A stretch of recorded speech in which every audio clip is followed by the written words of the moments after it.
Hello kids, today I will talk to you about two connectors, talking about when and where.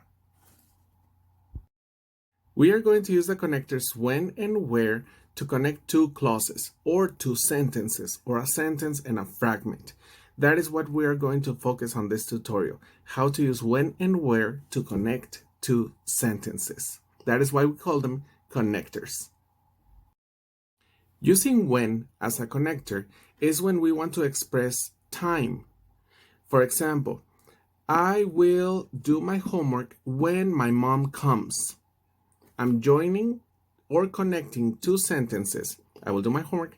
My mom comes. When my mom comes. That is when we express time using when. Using where to connect two sentences is when we want to express about space, about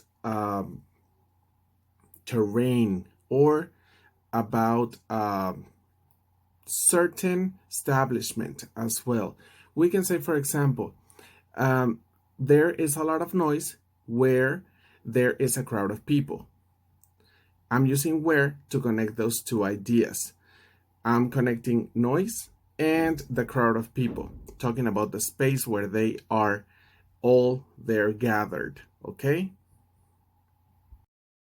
Okay, so remember, we use when and where to connect two sentences or two independent clauses or a sentence and a fragment. We use when we want to express time. We use where when we want to express space. See you later, you guys.